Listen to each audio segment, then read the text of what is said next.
What up? Can you hear me? Yeah, can you hear me? I can't hear you, man. I don't know. Let me see.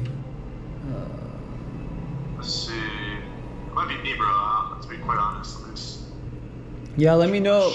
Right here. I'll do test. Hello. I Let's take this bullshit off. Hold up. Can you hear me now? But I can't hear you now.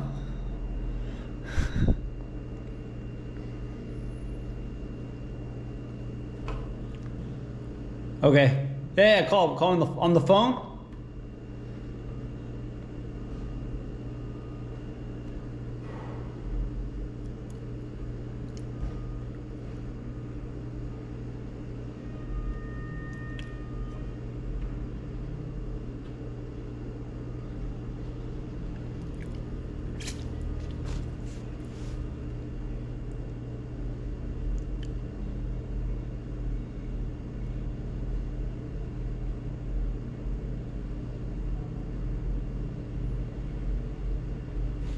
We're having some technical difficulties. Nah.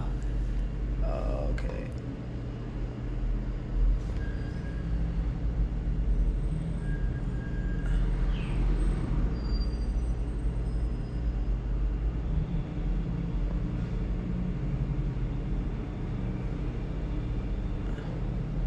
What up? Yeah. I hear you. Yeah. Okay, cool. What's up, man? Not much, man. Just chilling like a villain on penicillin, brother. Felt. So really quick, do you mind if I record this voice call for content? Go for it, bro. Go for it. I got you. So what's on your mind, man? What's up? Honestly, I saw your story online. Amazing. Hey, cheers, props. You're living your best life in Mexico. Tough shit. I heard your Substack, man.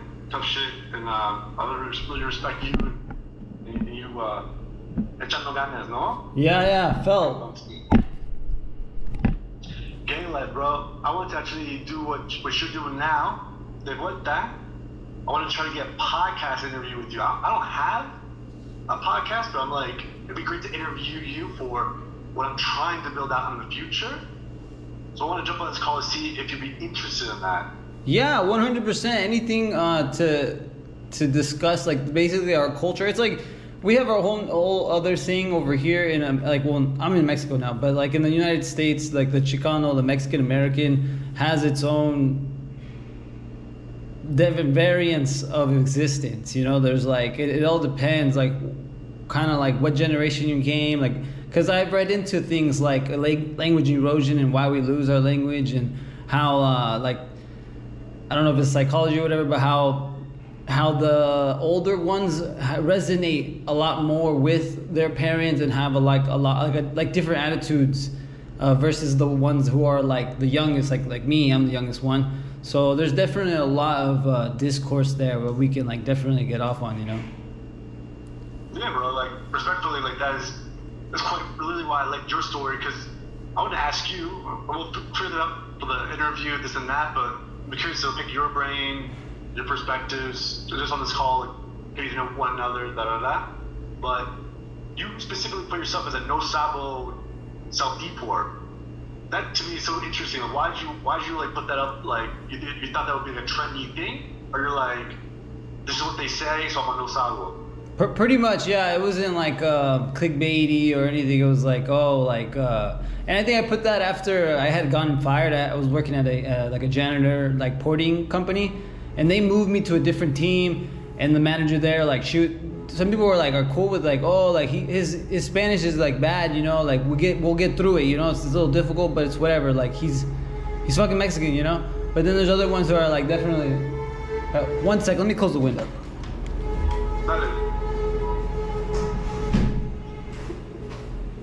But basically, long story short, I got fired because basically she was telling the manager like, I don't like he doesn't know how to work and all this other stuff. So after that, I was like, okay, like I'll just own up to it. Yeah, bet. Because like what I'm trying to build out, I feel like I want to try to do a Nosabo project thingy, or like more Nosabo content. And well, because I'm a Nosabo kid. I mean, I guess a Nosabo elder, but like really, I feel like there's a lot of energy around that. Because at the end of the day, like if you're a Nosabo kid, you get shit on by the whole world. Like the whole world just does not like you that, but they like you, but they don't. They're not. There's always either if it's the Mexicans, they shit on you. If it's your family, they shit on you. If it's the Americans, they shit on you. It's just like all revolved around the language and then being Mexican, da da da. So I feel like that's an interesting point. I don't know, point of contention that I want to kind of explore that. So I guess when I saw your story, I was like, that's really interesting. You're a Nosabo kid that lives in Mexico and you're self-deported. Like that's like an amazing story. That's like to me that's very interesting. So that's why I was wanted to reach out. Phil, no, yeah. Talk to you a little, but just see like what you just to see what, talk to you, get to know you. That's kind of my thing. Yeah, no, I get where you're coming from. 100%, I'm down. We can definitely like continue talking. Like pay me every time or whatever. But whatever project you have in mind, we'll just run it through me and we can figure it out. Hey, by the way, how is it being a Mexican in Philly? How does that work? I'm always like that's crazy. No, yeah, bro, we should get like a Nosabo from the UK. How the fuck is that about? Because UK Mexicans are you're unicorns, they're fucking weirdos. That's in my mind, but Philly, it's like, for me, it's just so funny because this whole Mexican border discourse is by like California and Texas, all that stuff. Bro, we're so far from that shit. Like we don't tap in with the Chicano thing. Like growing up, I thought to be Mexican I had to be Chicano. But to me, it's like, bro, there's no cholos here. There's no lowriders. There's no high socks. So for me, it was a weird experience where it's like I'm Mexican American. I want to tap into the Mexican American culture, but there's no Chicanos. There's no cholos. There's not a ton of Mexicans.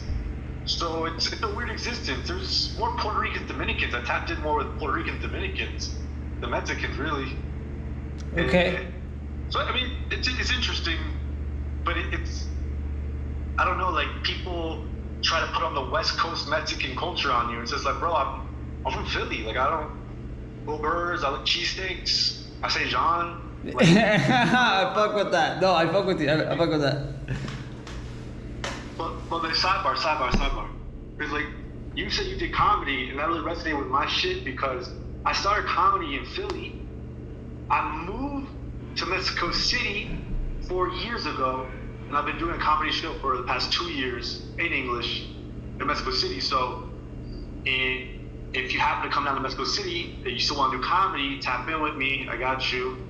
But I'm trying to get this like a Mexican American comedy kind of energy formalized in a way we can like talk about it, and I think people will tap in. So that's where my brain's kind of going. So when I saw your story, I wanted to disconnect pretty much. Okay, that's cool though. You got your papers and stuff like to come back and forth. No, I was fortunate. My father was born in Mexico, Guerrero, and when I was a kid, for whatever reason, he had it in his brain already to register me in the Mexican consulate in Philly to get me registered as a citizen in Mexico. So since I was a child, like a toddler, I've always been registered as a citizen in Mexico. I just had to go to the consulate and get my passport. And okay. So, the story that a lot of people, like, it's the same story as everyone. 2020 hit, my job went remote. I was like, I don't know Spanish. I want to learn Spanish. I also want to live in a different country. And that brought me to Mexico in 2021. And then Mexico's just the best. I don't know what is in America that I'm like, oh, I had to go back because of Miami or Chicago. Like, I don't really give a shit. I love Mexico. I love Mexico City. So, been chilling here. Yeah, I hope to. If this all pops off for me, and like, I mean, I can find a sustainable sort of income, then I definitely want to hit like Guadalajara, like Mexico City, like those very like fast-paced cities. You know, a little more expensive, but if I can get away with it, then I'll definitely do that. Just because, like as you said, like there's culture, like I could do comedy there. It's just crazy. There's so many areas in Mexico that blow my mind, to be honest.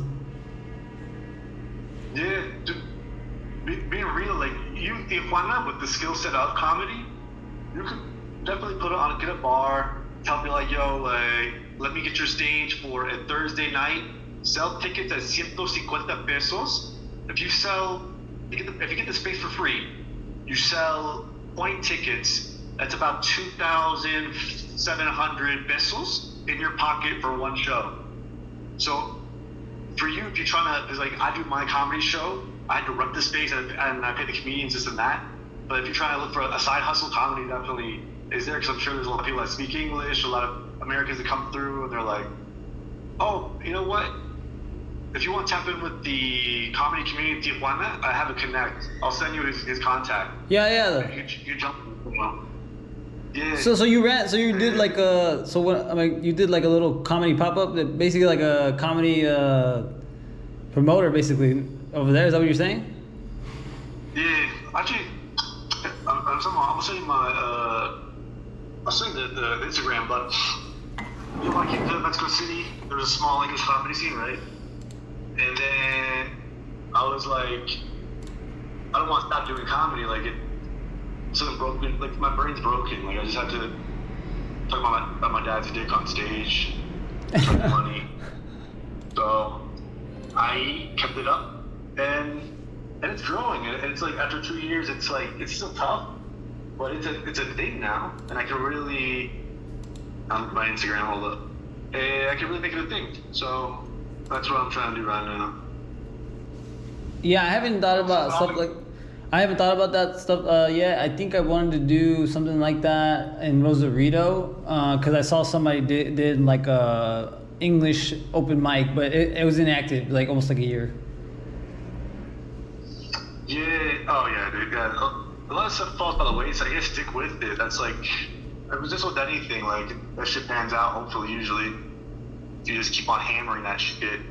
But it's a fucking tough grind, especially with comedy, because it's like, you know.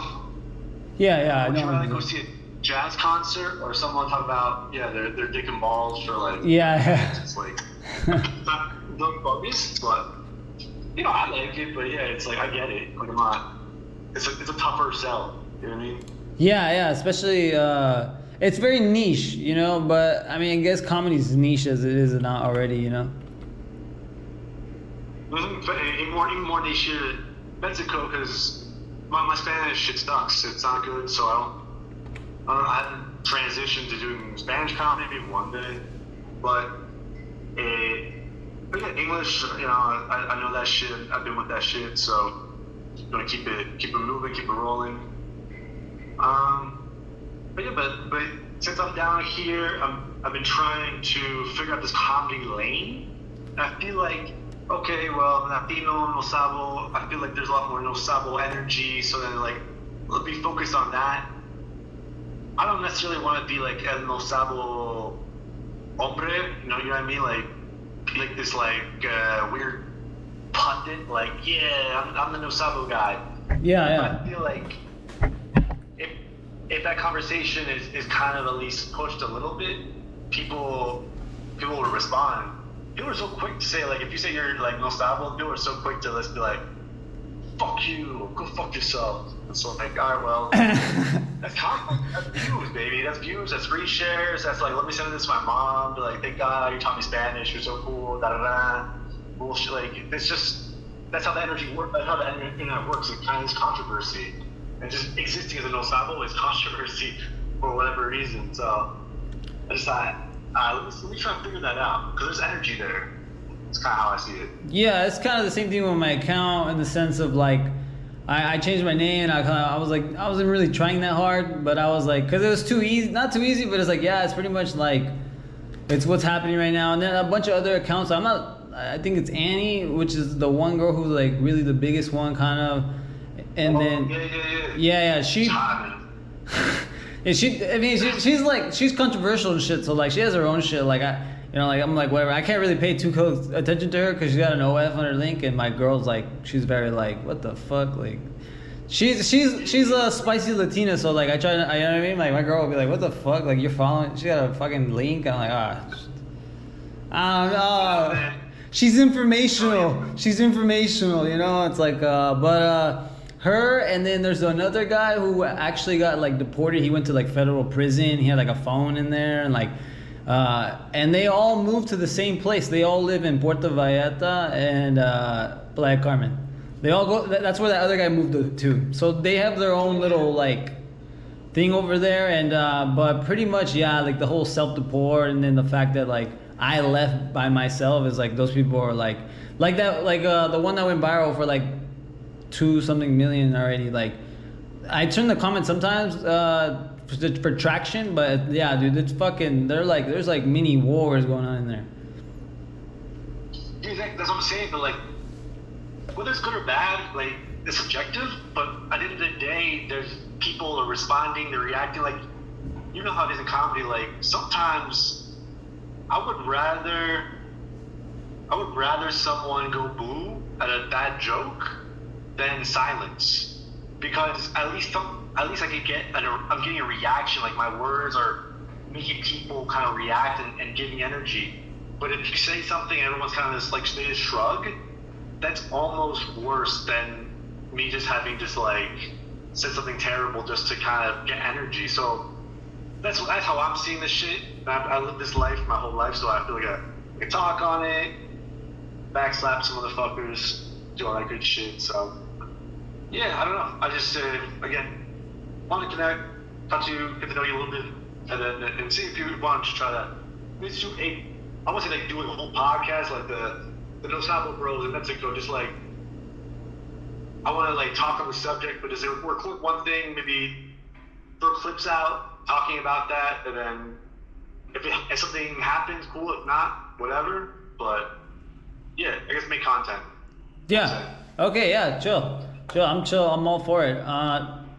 Just give me like, I mean, I don't know. Let's set up a schedule and shit. I don't know how that works. You know, being a content creator it's weird, you know, because my girl, I call her corporate, but she pretty much pushes me to like make like the gay content, like the fucking like how to do shit. Because at the end of the day, like I did do it for like I guess to grow my account, but I ultimately like my oldest brother put it perfectly. He's like yeah, it's cool, but like just make sure that that people that don't know you just as the self-deport. Like you said, you don't want to just be the Nosabo guy. You don't want to just be the self-deport guy, you know, because then like when all this shit like fades out and whenever people focus on the next fucking thing, it's like what's your plan after that too, you know? So there definitely has to be some more depth like behind all that shit. So yeah, I'm still trying to figure that shit out. Like I haven't got no clout or like any type of energy. It's just like I'm trying to build that out now. Yeah. I'm trying to figure out like how to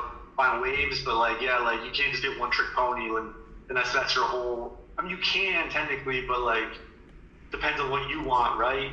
Like I don't know. There's like I don't know. I'm trying to think of an Instagram person like Annie. Okay, so like say Annie, the self-deport chick. She's like the self-deport like OnlyFans chick. And so well, she got deported. She actually got deported. She got deported because she did like 2020 like pandemic fraud shit when everybody was doing it. Yeah, so pretty much she just got caught. Yeah, but I feel like she kind of rides a like post sexy pictures vibe, like wave, and then once you're stuck in that kind of category, it's hard for her to transition into like. Now I'm like the cooking chef chick or whatever. Or maybe. I don't know what the fuck do I know. I'm just saying, I'm trying to figure this shit out. I think it's just something I can talk to and make sense of. So I feel you. You gonna want to do this like through the phone and through calls, or you gonna want to like come over here? I think I'm moving to Rosarito. I think, but yeah, whatever. Like, but Philly's far. That'd be tight, bro. That'd be tight. I don't know. Let me look up like bus tickets if they fly that way, because I don't know. That might be a fucking drag. One time I took a bus from Puerto Escondido to Mexico City. It was 21-hour bus ride. It was hell, bro. It was hell. It was like, I mean, I'll do it. But anyway, I would say first save us money. Let's record something online, Zoom, whatever. If not Zoom or there's something like I don't know. I have to look up a good recording program, but. save money, record online, release some shit, and then if that is somewhat popular, then we meet up in real life, and then we tell everyone, yo, it's the Nosabo, Mexico City guy with Self-Deport in Tijuana. We're gonna go record a day, and then it's like, okay, cool. Then like people are like, yeah, our favorite friends from the internet are hanging out. This is amazing. So I feel like something like that would probably work out better. Yeah. Did you have stuff you haven't started yet? Like, do you have an account or a username yet? So right now, to give you the full breakdown, on Instagram I'll do it on TikTok later, but I want to call it the Nosabo Network. And really what that is not like me every day waking up being like, God fucking shit, man, Spanish is so hard. Like, that's gay. That's like fundamentally gay. It's cringe. But I think if it's just like a depot of Nosabo like anxiety, the kids will be like, oh cool, like I feel bad about my bullshit. I'm gonna go to this page and just listen to other people talk about my bullshit, and it makes me feel like I'm not the only one in the world. Because like one of the jokes I'm trying to work on is like a Nosabo Scion.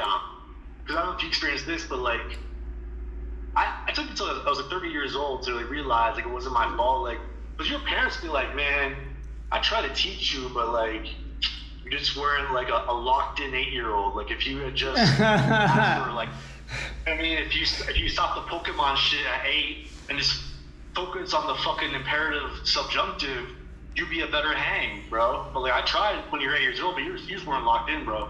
And then like in my whole life, I'm like, damn, man, like I really was lazy. Just I wasn't hustle university mindset. I wish I was. And I was 30 years old. I'm like, yo, I was a child. Like that's your parents' job. Like, you know, if they know Spanish and they want to teach you, then okay, that's their shit. But like if you as a kid, like that's weird for you to think your whole life like, oh man, I just wish I had just like locked in more. So. That's stuff like that. Like that's just a thing. Felt. You know what I mean? Felt. Because that's what made me go down the rabbit hole, and why I like that term, like language erosion and shit. I'm so tired of fucking saying it.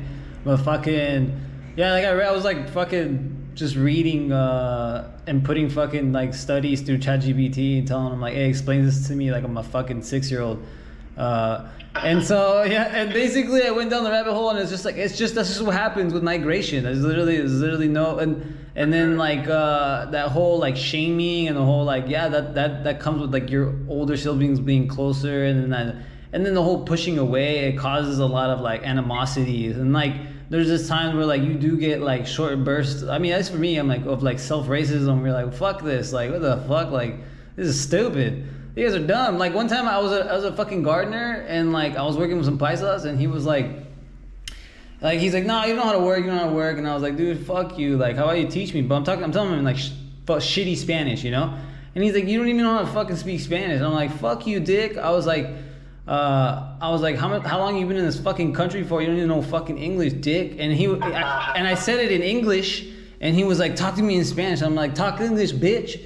And I was like, talk English. Like, where the fuck are we right now? And he was like, oh, like, fuck. Like, he wanted to fight, but I was like, dude, like, you're fucking like 50 years old. I'm not gonna fucking hit you. Like, fuck away from me. Yeah. And so, definitely all of that, like, I definitely grew up thinking like, oh, there's something wrong with me. Like, oh, like, that's stupid. Like, or so like I didn't really connect with the cholos or like all that shit. I was like the only punker kid with like a mohawk in fucking like 7th grade. Like, you know what I mean? So I definitely was like, damn, like what's wrong with me, you know? And then again, like not until like I was 27, and that's when I went down that rabbit hole, and I was like, oh, like it's just migration, and then also like it depends on who your parents are. Like if your parents are there, like yours, like oh we tried, you know, like we tried, like and you're with them the whole time, like that too, like, and then it's also just like. They were learning English. That's what I'm saying. There's so many different variations of the existence, because some parents, like, they were just learning English, and they were trying to Americanize you as much as possible to be like, oh, like, that way they, like, you're American. You know what I mean? They try to, like, straight up push that on you. Like, my wife, her dad's like that. Her dad's like, no, you're American. Like, that's what it is. Like, he threw away his citizenship and all that shit over there. So my parents were kind of like not there at all. So